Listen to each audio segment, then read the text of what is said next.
Bonjour à tous, bonsoir. Bonsoir à tous et à toutes. Bienvenue dans ce numéro 43 de notre revue d'activité parlementaire, organisée et réalisée par François, ici présent, et avec aujourd'hui, cette fois, une invitée exceptionnelle qui va nous accepter de nous accompagner pour l'ensemble de l'émission, c'est Sarah Legrain. Bonjour, bonjour à tout le monde. Bon, bonjour, c'est vrai qu'il fait encore jour en fait. On ne sait pas, effectivement, les journées ça rallonge. Bonjour, bonsoir Sarah, bienvenue. Merci d'être avec nous aujourd'hui. Le principe de l'émission OMD va pas changer, mais c'est vrai qu'on l'améliore un petit peu à chaque fois et maintenant on a un invité en direct. Merci d'être avec nous aujourd'hui. Comme d'habitude, je vais annoncer un petit programme un petit peu pour vous dire ce qui va se passer aujourd'hui. On est à quelques jours du déconfinement. Et forcément, c'est un sujet central dans cette émission. On va du coup aller sur une première vidéo voir avec Mathilde Juliévio, que vous aviez déjà vu dans un EMD précédent. On va lui demander un petit peu quel a été le plan de déconfinement imaginé par la France Insoumise. Comment est-ce que ce plan est une alternative un petit peu concrète à ce qui est proposé par le gouvernement.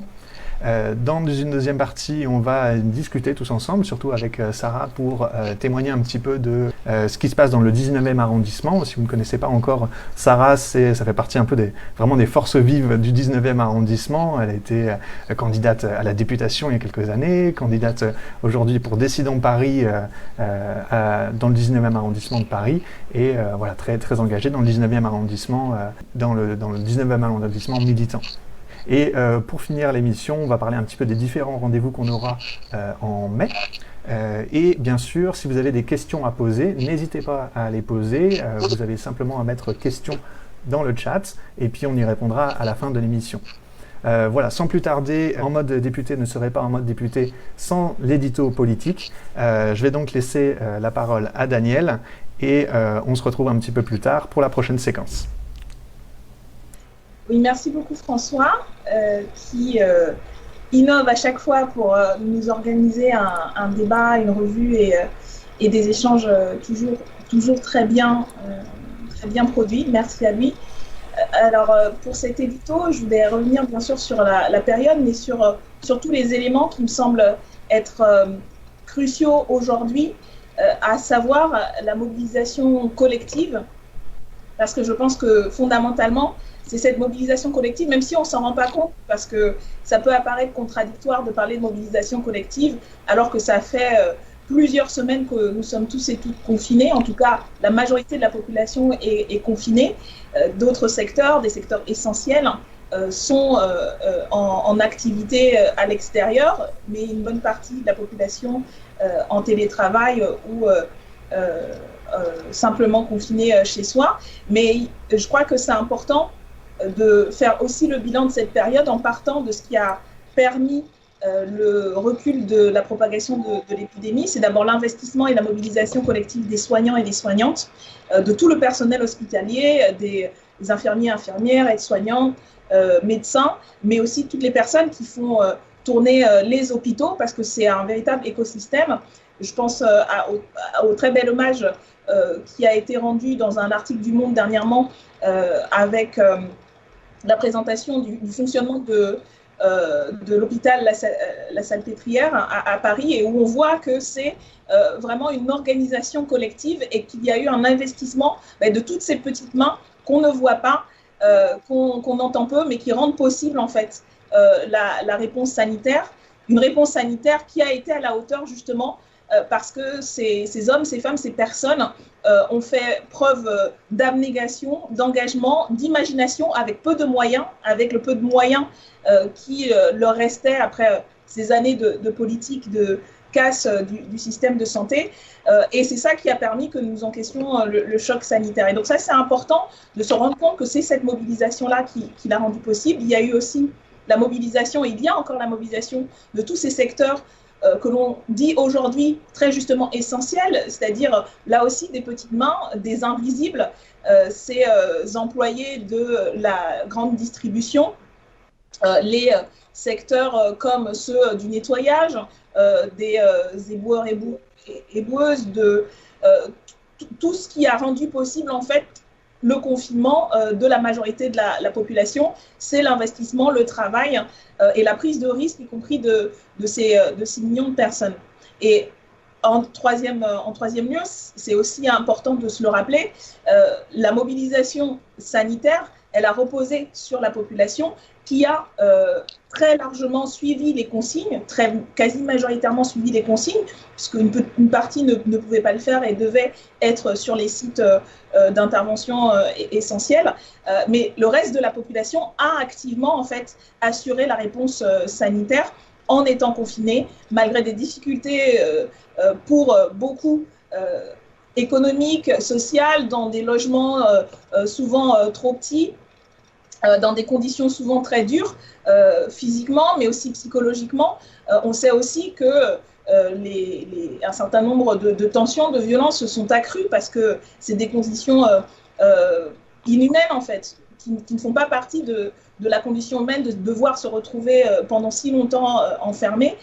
Mais la majorité de la population a su assurer cette réponse sanitaire, et c'est ça en fait qui a permis aujourd'hui la baisse de la propagation du virus et qui rend peut-être possible que dans cette nouvelle phase qui s'annonce, on soit en capacité de préserver, de protéger la santé physique et mentale de la majorité de la population face à cette pandémie, et puis surtout de reprendre un nouveau rythme de vie et d'existence, qui doit tenir compte de notre point de vue, de l'analyse que l'on fait des causes de la propagation de cette pandémie, des causes économiques, des causes écologiques de cette propagation, et qui doit du coup se saisir de l'opportunité qui est donnée pour bifurquer, pour faire en sorte que notre société soit plus forte, soit en capacité de répondre aux prochaines crises, parce que l'on sait qu'il y aura d'autres crises épidémiologiques de ce type-là, et des crises climatiques, puisque le changement climatique est toujours en cours. Et donc, on doit faire face avec des sociétés plus résilientes, plus fortes, et où ce qui est de bien commun, ce qui est la force collective, ce qui est les capacités communes sont renforcées à travers l'investissement dans les services publics clés, la santé, la recherche fondamentale, l'éducation, et puis dans la protection individuelle de l'ensemble de la population, et notamment des plus vulnérables. Et donc, on est dans ce moment crucial où le processus de déconfinement va nécessiter justement de nouvelles formes de mobilisation collective pour répondre à ces enjeux. En tout cas, c'est ce que la France insoumise défend depuis le début. Nous nous sommes donnés pour objectif que face à l'épreuve, la réponse soit le tous et tout ensemble, plutôt que le chacun chacune pour soi. Ce que fait aujourd'hui le gouvernement, qui, de notre point de vue, n'a pas été à la hauteur, n'a pas su anticiper, prévoir ce qui était prévisible, et où on se retrouve aujourd'hui dans une situation où la date du 11 mai d'un déconfinement, qui est nécessaire bien entendu, et qui doit se faire de manière planifiée, a été décidée, parce que nous on le craint un peu au doigt mouillé, c'est-à-dire sans s'appuyer sur les retours des premières personnes concernées. De notre point de vue, c'est fondamental que ce soit dans les secteurs concernés qu'on puisse déterminer comment on va pouvoir déconfiner, comment on va pouvoir organiser en premier lieu l'école et l'éducation. Je pense que Sarah nous en dira aussi quelques mots. Et à partir de ça, à partir des projections des scientifiques, des avis scientifiques, de toute cette mobilisation justement pour penser le déconfinement, une date aurait pu être déterminée. Et donc, comme l'aboutissement en fait de ce processus, une nouvelle étape dans le déconfinement. Et en fait, la majorité, le gouvernement, Emmanuel Macron surtout, a fait les choses à l'envers. Il a décidé d'une date le plus rapidement possible. On craint que ce soit surtout pour permettre que la machine économique, la machine à profit se relance très rapidement, et ne pas être trop en retard par rapport à d'autres pays européens.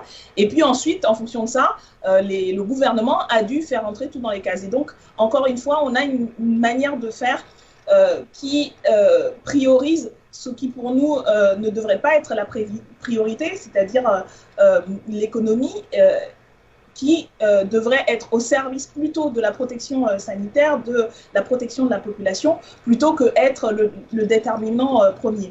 Alors bien sûr, il est important que l'activité reprenne, mais qu'elle reprenne sur de nouvelles bases et qu'elle reprenne surtout avec pour principal objectif de servir cette bifurcation, de service ce renforcement des biens collectifs, des services publics.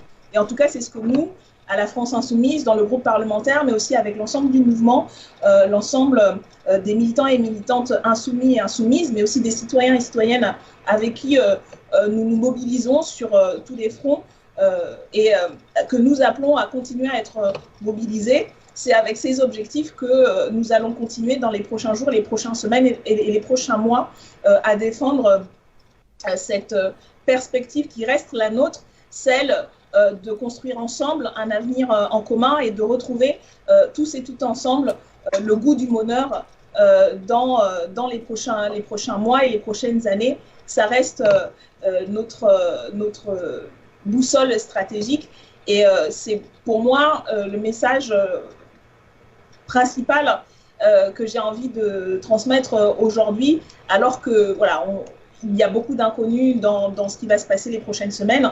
Mais pour moi, le plus important, comme je le disais au début, c'est cette force collective, cet engagement, cette capacité incroyable que nous savons déployer, nous pouvons déployer, et je pense que nous voulons tous et toutes déployer face à la crise et face surtout aux défis qui s'annoncent. Voilà, je m'arrête là. J'imagine, Sarah, tu as aussi beaucoup de réflexions sur la question. Je pense que ce serait aussi intéressant de t'entendre là-dessus, y compris d'un point de vue professionnel, puisque sur la question de l'éducation, de la reprise de l'école, ça a été un enjeu dans le débat important. Qu'est-ce que toi tu aurais à dire sur ça, sur tout ça? Écoute, je rejoins évidemment tout ce que tu dis sur cette nécessité de mobilisation collective et j'ajoute aussi un sentiment que finalement dans les consignes qui semblent tomber d'en haut, on a tous, sauf un appel à l'organisation collective, on a finalement beaucoup de désorganisation en ce moment. Alors moi, tu l'as rappelé, je suis enseignante, moi j'enseigne en lycée. Donc on aura tout entendu en fait, on aura entendu un ministre nous annoncer un calendrier, se faire contredire 2 jours avant, tout comme on avait entendu qu'il était hors de question de fermer les écoles et qu'ensuite le confinement a commencé par la fermeture des écoles. On a l'impression du coup que les choses se décident finalement de façon très solitaire par le président et qu'après il y a des ministères qui essaient de courir après et que finalement au lieu d'avoir posé d'abord les conditions auxquels on pourrait reprendre, et notamment puisqu'on a continué les cours tant bien mal comme on peut à distance, mais évidemment on a très envie de retrouver des conditions normales d'enseignement, mais on n'a pas le sentiment que ces conditions elles soient réunies. Alors moi en lycée je sais que ce serait pour début juin, mais je sais qu'actuellement, il y a toute la question de la reprise des écoles à partir du 11 mai, graduée, mais avec des protocoles sanitaires qui risquent de transformer l'école en toute autre chose que de l'école et qui finalement révèle aussi l'intention qui est avant tout de permettre une garderie pour les plus petits pour que les parents aillent s'exposer, eux, au travail. Donc voilà, il y a une forte inquiétude, mais il y a aussi une forte mobilisation. On en parlera dans le 19e aussi. Ouais. Alors effectivement, pour parler de défis du déconfinement, c'est un travail énorme d'imaginer, de réfléchir, d'essayer de mettre en place ce projet-là. Et vous le savez, pour tous les grands projets, la France Insoumise réfléchit à un contre-projet. Vous l'avez vu pour les retraites, vous l'avez vu pour les budgets. Et le plan du déconfinement ne fait pas exception à la règle. Les équipes parlementaires ont travaillé très dur pour élaborer un projet que vous pouvez d'ores et déjà voir sur Internet pour en voir les détails. Donc je suis sûr que vous êtes nombreux à être assez curieux de voir dans les détails un petit peu ce que la France Insoumise a pensé, a réfléchi pour ce déconfinement. Pour parler de ça, on a demandé à la spécialiste, hein, c'est Mathilde Julie-Viaud, qui travaille au groupe parlementaire de l'Assemblée nationale. Donc elle travaille en collaboration avec tous les députés pour rassembler un peu leur travail. Elle avait déjà participé à EMD pour les retraites et là elle revient nous voir aujourd'hui dans une séquence concernant du coup le plan de déconfinement. Je vous laisse découvrir ça tout de suite. Bonjour, je m'appelle Mathilde Julie-Viaud, je travaille au groupe de la France Insoumise à l'Assemblée nationale. Nous avons récemment travaillé sur un gros plan de déconfinement en partant de la constatation que le gouvernement, selon nous, s'y prenait d'une mauvaise façon. Contrairement à ce que Emmanuel Macron a décidé tout seul dans son bureau d'imposer une date et puis d'essayer ensuite de faire coller les différentes étapes pour pouvoir aboutir au déconfinement, nous avons décidé d'avoir une approche plus logique, en fait, matérialiste, qui consiste à considérer que le déconfinement ne peut être que l'aboutissement d'un processus plus long qui consiste à prendre la mesure du danger déjà, c'est-à-dire bien connaître le virus, et ensuite adapter notre économie et notre société à la lutte contre ce virus.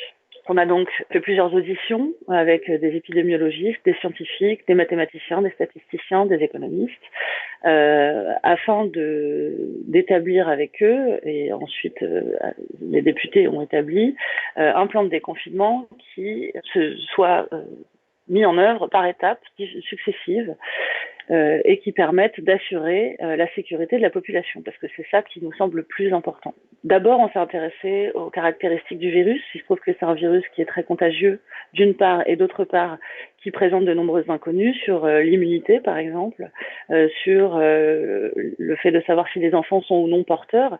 Et donc, le déconfinement n'est pas du tout la même chose en fonction de ce qu'on connaît de ce virus ou de ce qu'on en ignore. De ses caractéristiques de contagiosité, par exemple, découle une stratégie qui doit être éminemment dynamique, mécanique et implacable presque pour lutter contre le virus et pour lui barrer la route. Ça nécessite la mise en place massive de tests et puis ensuite d'isolement des personnes positives et puis ensuite de recherche des personnes contacts, de tests de toutes les personnes qui font partie des secteurs essentiels qui continuent à pourvoir aux besoins de la population. Et une fois qu'on a pris cette décision-là, il faut être en mesure de pouvoir décider du nombre de tests dont on a besoin. On a estimé environ à 9 millions de tests mensuels les besoins du territoire. Et ensuite, il est nécessaire de pouvoir entrer dans un processus de production. Et donc, nous avons décidé qu'il était nécessaire de réquisitionner des laboratoires, notamment. Il faut savoir qu'il y a de nombreux laboratoires, qu'ils soient vétérinaires, mais aussi universitaires, qui ont fait savoir au gouvernement qu'ils étaient en mesure de produire massivement ces tests et que le gouvernement les a tout simplement ignorés.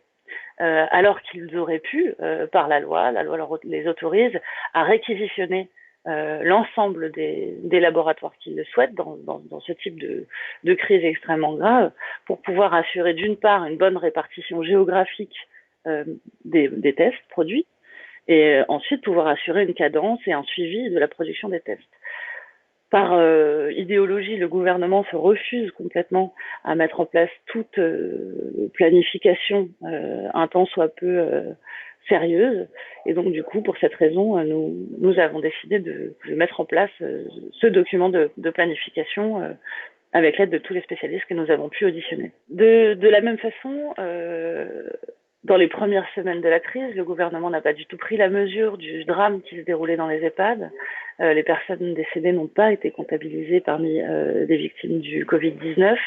Les réseaux territoriaux ont très peu fonctionné finalement, puisque suite à une loi de 2010 et une loi de 2016, toute la structuration territoriale de l'État a été vidée de son sens et de ses agents. Et on s'est donc rendu compte qu'il y avait des informations qui ne remontaient pas à l'administration générale et qu'en fait l'État ne connaissait pas du tout ce qui était en train de se produire sur le territoire.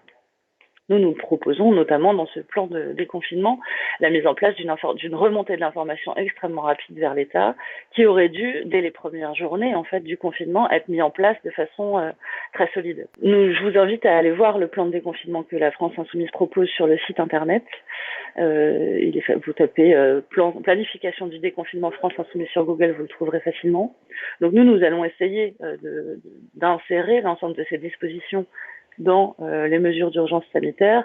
Il est très peu vraisemblable que ces dispositions soient recevables, c'est-à-dire que l'administration accepte qu'on puisse les mettre dans ce texte, et il est très peu vraisemblable et impossible quasiment qu'elles soient adoptées, puisque la majorité est très peu coutumière en fait de l'adoption d'amendements qui viennent de l'opposition. Mais néanmoins, ça nous permet de démontrer qu'une alternative est possible et qu'il aurait pu être possible et probablement nécessaire de faire complètement autrement que ce que le gouvernement a fait. J'espère que ça vous aura permis de mieux comprendre ce qu'a fait la France Insoumise et la façon avec laquelle nous avons décidé de planifier le déconfinement. Et puis, je vous dis à bientôt. Eh bien, merci Mathilde. Merci beaucoup parce que c'est un gros travail auquel l'équipe a participé. Bon, Mathilde qui coordonne la commission des affaires sociales et plusieurs autres collaborateurs et collaboratrices du groupe et de députés. On a travaillé notamment avec l'équipe de Caroline Fiat qui en même temps était de retour à l'hôpital parce qu'elle est aide-soignante de profession et donc elle a fait partie de la réserve sanitaire, donc c'était pas facile de pouvoir tout suivre, mais ça a été fait et je voulais vraiment remercier, saluer le travail de toutes celles et tous ceux sans qui en fait nous ne serions pas capables de faire autant de travail, c'est-à-dire les collaborateurs et collaboratrices. Merci à elles et à eux, c'est vraiment une super équipe qui assure un max. Merci, effectivement, merci à tout le monde. Pour cette émission, on va pouvoir discuter un petit peu plus localement de ce qui se passe en circonscription. Et pour la première fois, on a une invitée en direct, Sarah Legrain, merci. Sarah, tu es très engagée dans le 19e arrondissement, comme je l'ai déjà dit au début de l'émission, et on t'a contacté il y a quelques jours parce qu'on a vu que tu avais un petit peu partagé ton expérience par rapport à une maraude que tu as effectuée dans le 19e arrondissement. Et voilà, je pense qu'on a tous envie d'avoir un petit peu un témoignage de ce que tu as pu voir un petit peu dans le 19e arrondissement et de comment un petit peu les différentes initiatives solidaires se mettent en place voilà, dans ces quartiers-là. Voilà, je t'en prie, tu as carte blanche pour en parler. Alors, je prétends pas évidemment savoir tout ce qui se passe dans toutes les chaumières du 19e arrondissement, mais ce qui est sûr, c'est que cette crise que nous vivons, elle révèle en fait, elle a un rôle de révélateur de ce qu'on pouvait percevoir avant et d'accélérateur aussi. Le 19e, je le disais beaucoup pendant la campagne, c'est un arrondissement populaire. C'est l'arrondissement le plus populaire de Paris. Et pour moi, il a de quoi être fier parce que c'est aussi un arrondissement avec énormément de solidarité, un arrondissement très solidaire, beaucoup de collectifs, beaucoup d'associations. Et c'est un arrondissement où populaire s'est mis un peu à rimer plutôt avec galère, avec le sentiment que finalement, quand on est les plus défavorisés, les plus pauvres, ça veut dire aussi des quartiers laissés à l'abandon, des gens laissés à l'abandon. Et c'est vrai que cette crise le révèle d'abord parce que effectivement, quand on a entendu le mot d'ordre de rester chez vous résonner partout au premier jour du confinement, en fait, une question se pose dans le 19e, c'est déjà comment on fait pour que le rester chez vous puisse s'appliquer à toutes celles et ceux dans le 19e qui n'ont pas de chez soi. Ce qui est quand même une thématique très importante dans l'arrondissement parce que, comme souvent, ces arrondissements, ces quartiers populaires considérés comme à la marge sont aussi des lieux où vont se retrouver des personnes qui sont marginalisées par la société, qui vont être en errance. C'était le cas beaucoup des réfugiés qui s'étaient retrouvés à faire des campements à la porte d'Aubervilliers dans des conditions sanitaires terribles et pour vraiment l'effroi total des habitants du quartier qui assistaient à cette détresse-là. C'est un arrondissement où il y a beaucoup de sans-abri. Il y a aussi des gens qui sont victimes de toxicomanie et qui ne sont pas pris en charge. Et c'est vrai que la situation de confinement a laissé un peu à exacerber ce sentiment d'abandon. Alors évidemment, il y a des choses qui ont été mises en place, il y a des gymnases qui ont été ouverts pour accueillir les réfugiés, mais clairement, il suffit de se promener dans le 19e pour se rendre compte du nombre de personnes qui sont actuellement sous des tentes, sur des matelas. Et puis le 19e, c'est aussi un arrondissement avec beaucoup de gens en logement social. C'est là où vous avez le plus grand nombre de logements sociaux, mais malheureusement, ça rime aussi souvent avec des logements délabrés, avec des situations de mal logement. Donc c'est aussi, alors là, c'est quelque chose à quoi j'ai moins accès Évidemment, quand on est militant par temps de confinement, on peut pas faire de porte-à-porte et donc on entend moins les échos de la vie quotidienne des gens. Mais par contre, effectivement, avec des militants de Décidons Paris, on a décidé de se lancer dans une maraude puisqu'on voyait qu'il y avait beaucoup d'initiatives de solidarité et il n'y en a jamais trop en fait. Donc évidemment, ça fait des semaines qu'on relaie ce qui existe. Alors évidemment, les associations, je pense aux collectes qui sont organisées. Il y a eu vers Danube, pas très loin de là où j'habite, il y a SSE, il y a l'Éternel Solidaire avec une association de réinsertion qui font des paniers, etc. Mais il y a aussi les brigades de solidarité populaire qui sont vraiment des collectifs citoyens qui se sont montés, que ce soit à la place des Fêtes, que ce soit vers la rue d'Aubervilliers. Ils font donc des collectes et des distributions. Donc on a beaucoup relayé ça. On a relayé aussi des couturières qui font des masques, enfin couturières parfois pas par leur métier, amatrices, mais qui faisaient des masques bénévolement. Et puis on s'est dit que nous aussi on pouvait apporter notre contribution dans ces élans de solidarité du 19e. Donc on a fait cette maraude samedi dernier. On en refait une ce samedi. Voilà.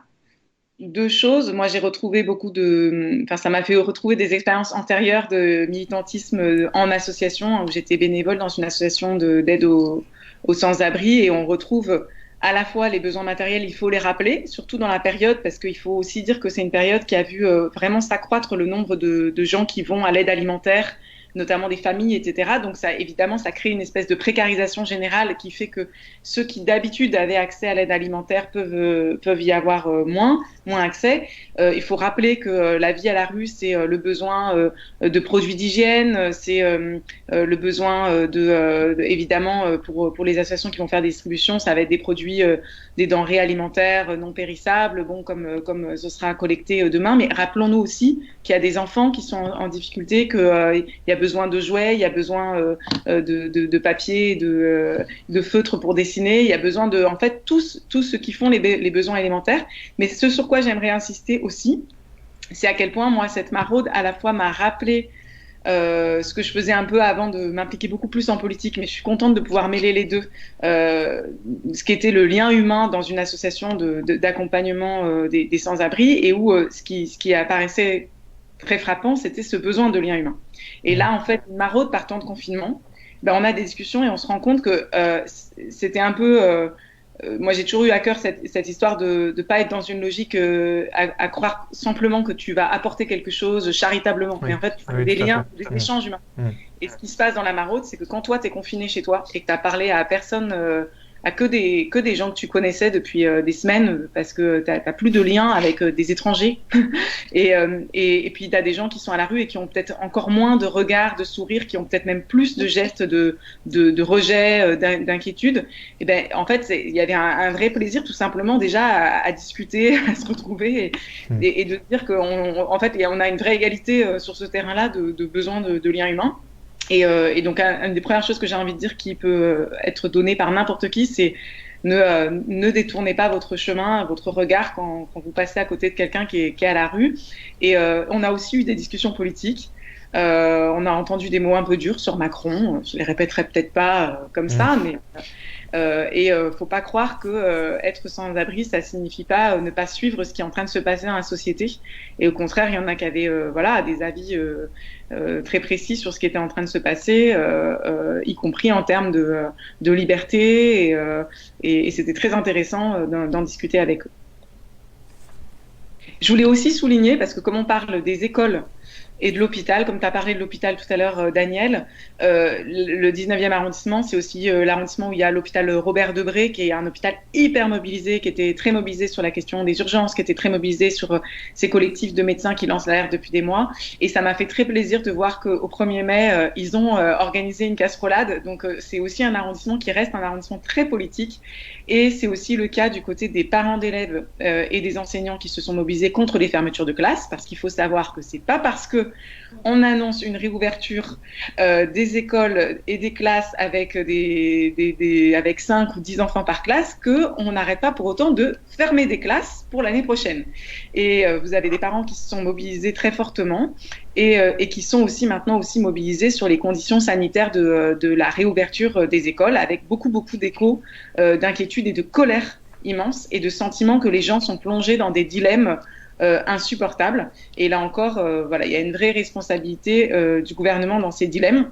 Nous avons interpellé au niveau parisien pour que Anne Hidalgo assume cette interpellation de Macron et qu'elle assume de dire que cette rentrée hasardeuse était dangereuse et criminelle et qu'on n'avait pas pu planifier suffisamment pour se permettre ce déconfinement annoncé. On a vu qu'elle avait bougé un peu ses positions récemment, on s'en réjouit parce qu'on pense qu'il faut vraiment être à l'écoute de l'inquiétude de la population en ce moment. Merci Sarah. Parce que tu as fait le lien avec toutes les mobilisations, comme je le disais au départ, qui vont être nécessaires encore plus aujourd'hui qu'hier. Sur le niveau local, tu parlais de la question de la mobilisation des soignants et soignantes. Ça fait plus d'1 an qu'ils étaient mobilisés déjà pour alerter sur la situation terrible de l'hôpital. Je pense qu'il va falloir continuer à se mobiliser sur ces questions-là. Applaudir, c'est très bien. Gagner leurs revendications et faire en sorte que leurs revendications soient obtenues, qu'ils obtiennent satisfaction. Qu'elle obtienne satisfaction, c'est encore mieux. Parce que je ne sais pas si vous vous en rappelez, ça fait écho à ce que tu disais sur l'école. Ce directeur de l'Agence régionale de santé à Nancy, dans le Nord, où il y a justement une urgence sanitaire très forte qui est, avant d'être limogé, expliquait que en fait, le plan de fermeture des lits était continué et allait continuer comme si de rien n'était. Donc il y a vraiment de la part du gouvernement, au-delà des mots et des grandes phrases d'Emmanuel Macron qui emprunte à tout va et s'est fait une espèce de salmigondi de communication, il n'y a absolument pas une prise de conscience de la nécessité de changer radicalement de politique.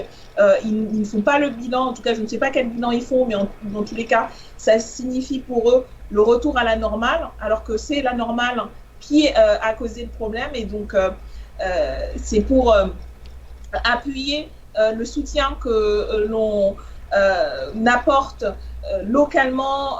Tu as parlé des fermetures dans le 19e, les parents d'élèves sont mobilisés, les enseignants sont mobilisés. J'ai moi-même interpellé le rectorat sur ces questions et on va continuer à le faire. Confiné ou pas confiné ou déconfiné, on continuera à se mobiliser là-dessus, sur l'hôpital et sur d'autres dates de mobilisation dans l'agenda du joli mois de mai quand même, puisque c'est aussi un mois de lutte, de commémoration. Et donc, je voulais revenir sur quelques dates importantes. Déjà, le 8 mai, demain, c'est à la fois la commémoration de la victoire de 1945. C'est important historiquement, mais c'est aussi important de commémorer et de se rappeler que dans cette histoire, il y a une autre histoire, notamment celle des massacres de Sétif et Galma.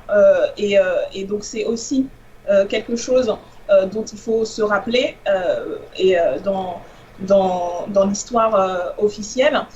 2 jours plus tard, le dimanche 10, ce sera la journée nationale de commémoration de l'abolition de l'esclavage. Je voulais rappeler la proposition de loi faite par le député Jean-Hugues Rattenon, membre du groupe de la France Insoumise et député de La Réunion, qui, au tout début du mandat, c'est en 2017-2018, a déposé une proposition de loi pour faire en sorte qu'il y ait un jour férié de commémoration nationalement de l'abolition de l'esclavage. Je ne sais pas si vous savez, mais il y a dans plusieurs territoires d'outre-mer des jours de commémoration différents en fonction du moment où l'esclavage a été aboli, et c'est souvent des jours fériés, mais ce n'est pas le cas nationalement, puisque le 10 mai n'est pas considéré comme n'est pas un jour férié, et donc c'est aussi un enjeu que cette reconnaissance se traduise par des jours fériés, et ça s'inscrit d'ailleurs dans ce que nous défendons au niveau de la France Insoumise, qui est des jours fériés républicains, et donc notamment sur la question de l'histoire et la commémoration de l'histoire de l'esclavage, mais aussi de la lutte contre l'esclavage et de l'abolition. Donc ça, c'est 2 dates importantes. Je voulais aussi parler de la journée du 17 mai, qui est la journée de lutte contre l'homophobie. Donc à cette occasion aussi, il y aura des actions sous différentes formes pour rappeler l'enjeu crucial de l'égalité des droits, de la reconnaissance et du respect, donc de la lutte contre toutes les formes de discrimination et donc notamment les discriminations contre les personnes homosexuelles. Et donc pour nous, ces dates de commémoration, de journée nationale sont aussi des dates de mobilisation et c'est dans cette manière que nous abordons toujours les événements et la manière dont on se remémore en fait à la fois celles et ceux qui ont lutté pour la libération, l'émancipation de tous et toutes et qu'on continue en fait à mener ces combats ici aujourd'hui et donc nous sommes les héritiers et héritières de ces luttes et je crois que c'est important aussi de s'inscrire dans cette grande histoire de l'émancipation humaine à travers ces moments. Dans les dates complétées, si j'oublie des choses, mais après, voilà, l'idée c'est de dire qu'il va se passer beaucoup de choses, on a beaucoup de rendez-vous. Nous, à l'Assemblée nationale, on est en pleine étude du projet de loi de prorogation de l'état d'urgence sanitaire qui va être bouclé d'ici 1 ou 2 jours, dans des conditions absolument impossibles, mais on refuse que la démocratie se laisse confiner, donc on va tenir et faire entendre notre voix. Il y a beaucoup de textes qui arrivent aussi, pareil, dans des conditions pas simples, mais on va continuer à interpeller et à proposer une autre stratégie et un autre horizon que ce retour à la normale auquel ils veulent nous cantonner, nous confiner avec cette grille de lecture du monde où les priorités sont sans dessus de tout et ne sont pas au service de l'intérêt général. Voilà, je ne sais pas s'il y avait d'autres éléments dans l'agenda. C'est tout, effectivement, je crois qu'on a fait le... Il me semble qu'on a fait le tour.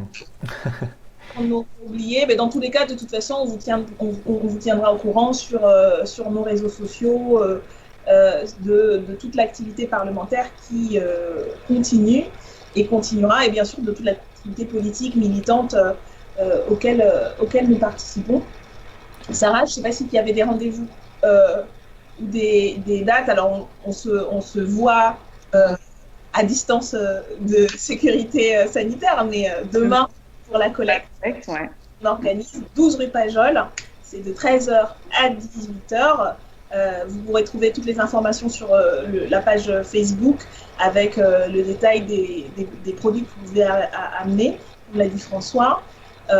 Et puis, je pense que pour toi, il y a la préparation de la rentrée, mais aussi des mobilisations à venir dans le secteur et autres dans le 19e.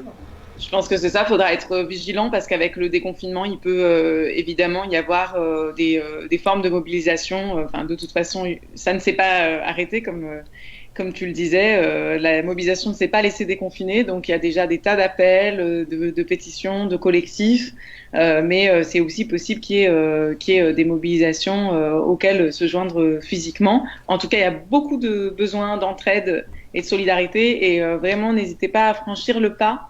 C'est un moment où il n'y a jamais trop de solidarité et même si on n'est pas une association, même si on n'a jamais fait ça, eh bien on peut à quelques-uns le faire en respectant les règles sanitaires et en fait c'est comme ça aussi qu'on fabrique un tissu résistant et résilient parce qu'on en a besoin face aux crises à venir. Oui, on vit tous un petit peu dans des bulles et c'est encore pire avec le confinement et donc c'est d'autant plus l'occasion aujourd'hui de serrer les coudes et de se remonter les manches, de travailler. Il y a beaucoup de travail, effectivement, à faire. Merci Sarah d'avoir été avec nous pour cette émission. C'était un plaisir. Merci à vous tous d'avoir regardé cette émission. Alors, c'était en direct, mais bien sûr, ce sera ensuite republié. Donc, merci à vous aussi de regarder un petit peu plus tard. Daniel, peut-être un mot de conclusion ? Non, je pense qu'on a bien fait le tour. Donc, je vous invite à partager très largement cette vidéo de l'émission sur Facebook, sur YouTube, à vous abonner à notre chaîne et à continuer surtout à vous mobiliser sous des formes différentes comme vous le pouvez. Mais vraiment, je crois que c'est ce que je disais au départ. Pour moi, dans ce moment qui est vraiment très particulier pour plein de raisons, y compris de manière individuelle, intime, on est dans un moment très... parfois qui peut apparaître comme désespérant parce qu'on ne voit pas le bout, même si maintenant on a une date de sortie, mais on sait bien que ça va durer plusieurs semaines, voire plusieurs mois, cet entre-deux-mondes. Mais pour moi, ce qui me donne de l'inspiration et de la force pour aller, par exemple, ce soir à l'Assemblée nationale et batailler malgré voilà, les godillots de la Macronie, c'est ce que je vois, ce que j'entends des témoignages de la force et de l'engagement de tous et toutes, les soignants et les soignantes, les couturières qui doivent être rémunérés comme il se doit, qui font un travail formidable pour pallier les défaillances de l'État, mais qui doivent être salués et rémunérés. Je vous invite à soutenir la pétition et le collectif Bas les masques qui se mobilise justement pour organiser les couturiers et couturières professionnels. Voilà, quand je vois tous ces exemples, en fait, pour moi, ça confirme vraiment tout ce qu'on peut dire, on peut défendre au quotidien, et c'est surtout dans des moments de crise, en fait, que le meilleur se donne à voir et qu'il faut le saisir pour voilà, le transformer dans le monde meilleur qu'on veut et auquel on aspire. Donc voilà le message. Ne lâchez rien, en tout cas nous on ne lâche rien. Et on vous donne rendez-vous à tous et toutes dans la lutte, dans la mobilisation. Prenez soin de vous, protégez-vous autant que vous le pouvez, que faire se peut. En tout cas, nous, on tient la barre et on vous dit à bientôt dans la lutte. À bientôt à tous, merci. À bientôt.